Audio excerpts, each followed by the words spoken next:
గురుబ్రహ్మ ప్రేక్షకులకు నమస్కారం అండి. మన గురుబ్రహ్మ ప్రేక్షకులలో మీనరాశిలో జన్మించిన వారు జాతకరీత్యా ఉన్న దోషాలు తొలగిపోవాలంటే ఏం చేయాలండి? మేము ఏ దైవారాధన చేయాలి?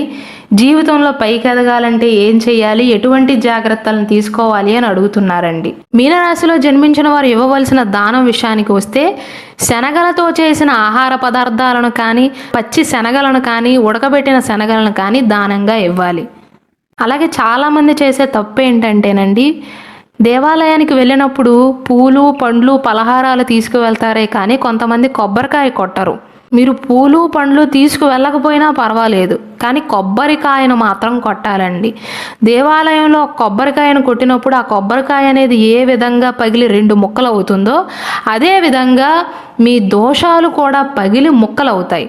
కాబట్టి మీనరాశి వారు ఎప్పుడు ఆలయాన్ని సందర్శించినా సరే ఏం తీసుకెళ్ళకపోయినా కొబ్బరికాయను మాత్రం తీసుకువెళ్ళండి. అలాగే మన వేద జ్యోతిష శాస్త్రం ప్రకారం భూత బలి అంటారండి. అంటే మనం మనిషి పుట్టాం కదా, పక్షులకు నోరు లేని జీవాలు ఏవైతే ఉన్నాయో పక్షులకు జంతువులకు కానీ క్రిమి కీటకాలకు ఆహారాన్ని అందించటం, ప్రకృతికి కనుక మీనరాశి వారు సహకరించినట్లయితే మీ జాతక రీత్యా కానీ తెలుసో తెలియకో చేసిన పాపాలు దోషాల నుండి విముక్తి కలుగుతుందండి. పుణ్యఫలం అనేది లభిస్తుంది. అలాగే వీలైనట్లయితే ప్రతి గురువారం నాడు మీనరాశి జాతకులు వారు స్నానం ఆచరించే నేలల్లో ఒక చిటికెడు పసుపు పొడిని వేసుకుని తలస్నానం చేయండి. జ్యోతిష శాస్త్రం ప్రకారం మీనరాశి వారికి గురు శని శుక్రదశలు బాగా యోగిస్తాయండి. మిగిలిన గ్రహ దశల కంటే కూడా గురుదశ శుక్రదశ శని దశ సమయాల్లో వీరికి మంచి జరుగుతుంది. అలాగే మీనరాశిలో జన్మించిన చాలా మందికి రుద్రాక్ష యొక్క ఇంపార్టెన్స్ అనేది తెలియదండి. మీ జాతకానికి సంబంధించిన రుద్రాక్షను కనుక మీరు ధరించినట్లయితే జాతకరీత్యా మీకు ఉన్న దోషాలు అనేవి తొలగిపోతాయి. అంటే ఒక రకంగా కొన్ని పరిహారాలను మీరు పాటించినట్లే. మీ పైన కుళ్ళు కుతంత్రాలతో మంత్రతంత్ర ప్రయోగాలు చేసినా అవేవి కూడా మీ పైన పని చేయవు. మీనరాశిలో 3 నక్షత్రాలు ఉన్నాయి కదా, పూర్వభాద్ర నక్షత్ర జాతకులు పంచముఖి రుద్రాక్షను ధరించాలి. ఉత్తరాభాద్రపద నక్షత్ర జాతకులేమో సప్తముఖి రుద్రాక్షను ధరించాలండి. రేవతి నక్షత్ర జాతకులేమో చతుర్ముఖి రుద్రాక్షను ధరించాలి. ఈ మీనరాశిలో జన్మించిన వారికి కలిసి వచ్చే రంగులు క్రీమ్ కలర్ అలాగే రెడ్ కలర్ అండి. ఎరుపు క్రీమ్ రంగులు వీరికి బాగా కలిసి వస్తాయి. ఈ రంగు వస్త్రాలను ధరించటం వల్ల వీరి పనులన్నీ కూడా వేగంగా పూర్తవటమే కాకుండా వీరి మనసు అనేది ప్రశాంతంగా ఉంటుందండి. ఈ మీనరాశిలో జన్మించిన వారికి 1, 3, 4 ఈ 3 సంఖ్యలు బాగా కలిసి వస్తాయండి. అయితే 5, 6 సంఖ్యలు మాత్రం అశుభ సంఖ్యలుగా చెప్పవచ్చు. మీనరాశి వారికి ఏ గ్రహ అనుకూలత ఉన్నా లేకపోయినా సరే జీవితంలో పైకి ఎదగటానికి బృహస్పతి యొక్క అనుగ్రహం అనేది ఉండాలండి. గురుబలం అనేది ఉండాలి. కాబట్టి వీరికి గురువారం కలిసి వచ్చే రోజుగా చెప్పవచ్చు.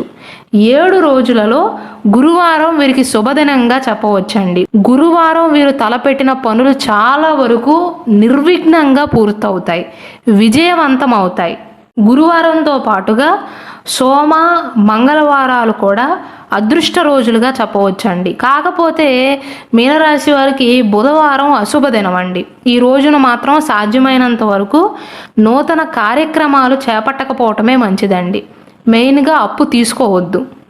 అలాగే మీనరాశిలో జన్మించిన స్త్రీలైనా పురుషులైనా ఎటువంటి జాగ్రత్తలను తీసుకోవాలంటే జాతకరీత్యా మీ ఇంటి ముందు గుంతలు కానీ నీటి గుంతలు కానీ ఎత్తు పల్లాలు కానీ ఇలా లేకుండా చూసుకోండి. ఎందువలన అంటే మీనరాశి వారు నివసించే ఇంటి ముందు ఉన్న గుంతలు అనేవి వీరికి దురదృష్టాన్ని తెచ్చిపెడతాయి. అది వారికి అద్దె ఇల్లవని సొంత ఇల్లవని మీరు నివసించే ఇంటి ముందు గుంతలు లేకుండా చూసుకోండి. అలాగే జాతక దోష పరిహారంగా సాధ్యమైనప్పుడల్లా కూడా రావి చెట్టుకు పూజించండి.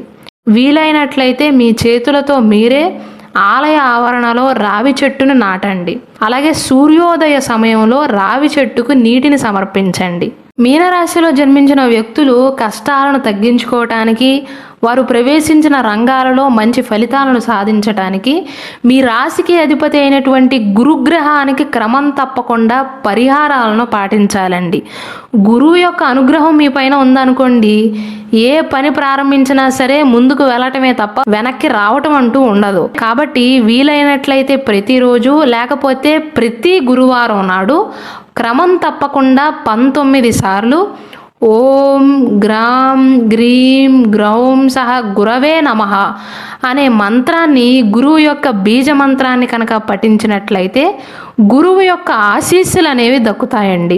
అలాగే జ్యోతిష గ్రంథాలలో గురుగ్రహానికి అధిష్టాన దైవం బృహస్పతి అని, బ్రహ్మదేవుడని, మహావిష్ణువని, ఇంద్రుడని, మహాగణపతని, దత్తాత్రేయుడు అని చెప్పటం జరిగింది. చాలామంది మీనరాశి వారు మేము ఏ దైవారాధన చెయ్యాలండి అని అడుగుతున్నారు. గురుగ్రహానికి అధిపతి శ్రీ దక్షిణామూర్తి స్వామివారండి. ఈ దక్షిణామూర్తే శివుని యొక్క స్వరూపం. అంటే మీకు అర్థమయ్యేలాగా చెప్పాలంటే, శివుడు శ్రీ దక్షిణామూర్తి రూపంగా ఉన్నప్పుడు ముల్లోకాలకు, దేవుళ్లకు, గ్రహాలకు, నక్షత్రాలకు గురుస్థానంలో ఉన్నాడు. మీరు ఎప్పుడైనా శివాలయానికి వెళ్ళినా సరే శివాలయంలోని దక్షిణ గోడలో దక్షిణామూర్తి కొలువై ఉంటారు. కాబట్టి మీ రాశికి అధిపతి అయినటువంటి గురువుకి అధిపతి అయినటువంటి దక్షిణామూర్తి స్వామివారిని కనుక మీరు క్రమం తప్పకుండా గురువారం నాడు పూజించినట్లయితే, లేదా దక్షిణామూర్తి స్వామివారిని మీరు స్నానం ఆచరించిన తర్వాత ప్రతిరోజు అలా ఒక 3 సార్లు అదే పనిగా చూసినా చాలండి, పాజిటివ్ వైబ్స్ అనేవి కలుగుతాయి.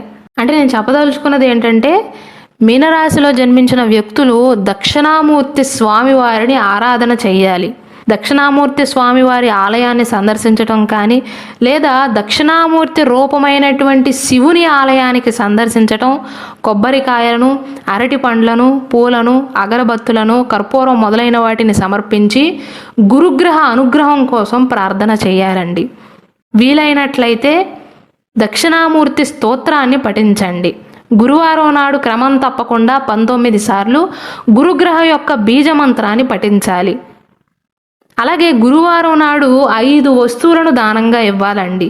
మీ స్తోమతకు తగ్గట్లుగా నల్ల నువ్వులను, నల్ల గుడ్డను, ఉడకబెట్టిన శనగలను, ఆవాల నూనెను కానీ, నువ్వుల నూనెను కానీ, ఇనుముని కనుక దానంగా ఇచ్చినట్లయితే జాతక దోషాలు అనేవి తొలగిపోతాయండి.